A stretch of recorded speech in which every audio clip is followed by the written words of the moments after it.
Hey, have you ever wanted to race a stock car?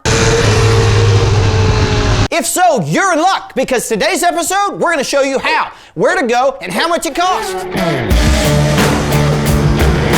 Okay, first, let's talk about the history of stock car racing. Stock car racing started in the 1920s during the Prohibition era, which is where you couldn't drink alcohol.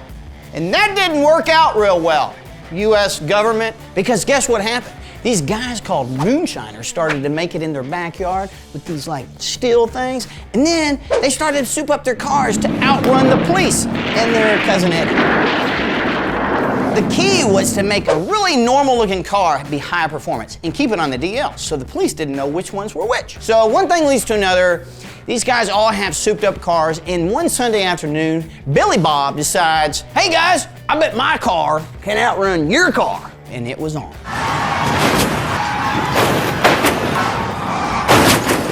And like any good popular grassroots movement, some business guy came along and said, hey, if I make some rules and charge people money, I can make a lot of money.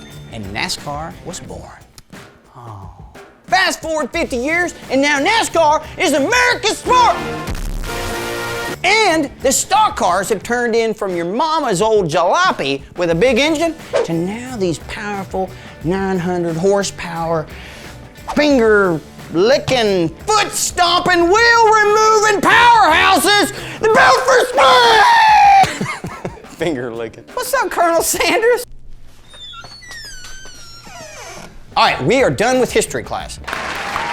Now it's time for you to get off the couch and go racing yourself. Yeah, you! First, you need a track. There are over 80 tracks in the United States alone. Look at the map. There's probably one by you. Okay, so here's a disclaimer. Don't go try to race your little mommy's jalopy on any of these tracks, or you will be arrested.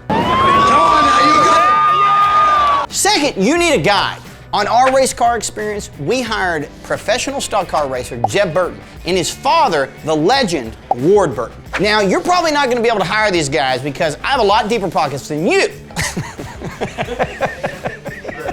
But here's the good news. You don't have to get arrested, and you can have a professional guide by contacting the NASCAR Experience. Okay, seriously, these guys are legit. They travel around to NASCAR racetracks all over the country.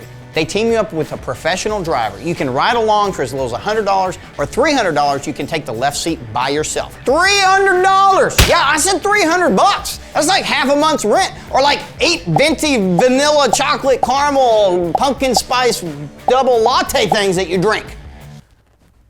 That's right. No, seriously, 300 bucks, guys, for this experience is the best value you'll ever get. We did it, and it was legit. We did 154 miles an hour. Highly recommend it. Okay, now that you know where to go and who to go with, let's talk about the actual techniques of racing a stock car. First, you want to find your line. Line. Not that kind of line. The line is the fastest way around the track that'll get you in the winner's circle. But remember, every other race car driver on the track is trying to find the same line. You gotta stay out of the trash. The trash is the lower part, typically below the white line, where all of the debris and the tires and other things are in. And the trash will prevent you from having great traction. Okay, now that we've covered the line and trash, let's talk about drafting. You guys probably know what drafting is, and you've probably done it behind a semi-truck on the interstate. If you haven't, I would highly recommend that. Can I say that? I don't think I can say that. Now, drafting is when you use the car in front of you to break the wind.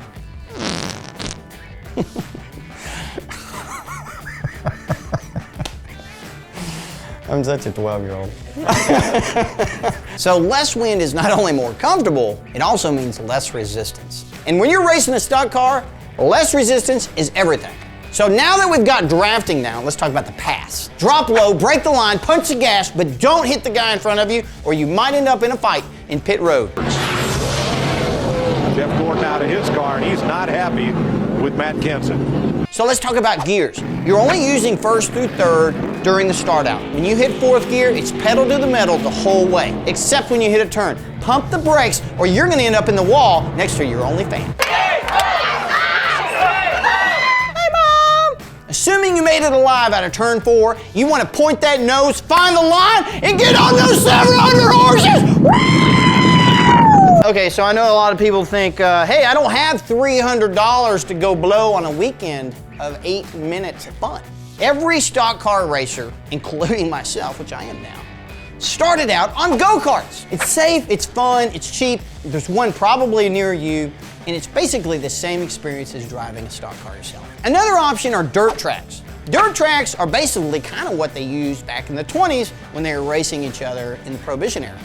Basically, a group of rednecks get together in a field, they do a bunch of donuts, and I guarantee you there's one by you. So we've shown you how to be an amateur stock car racer, but let's show you how to be a professional. There's a checklist that you have to have, and when I mean have to, you have to. You have to. Let's break it down. First, you need a healthy dose of courage, you need a lineage of professional stock car racing blood, and you need a smoking hot significant other. And of course, my red-hot smoking wife, Carly, who's a stone-cold fox. That's just the first three. And that's all of it, actually. Go to our full episode of the NASCAR racing experience that we did. We'll show you exactly how to start and where to go. All right, guys, keep grooving.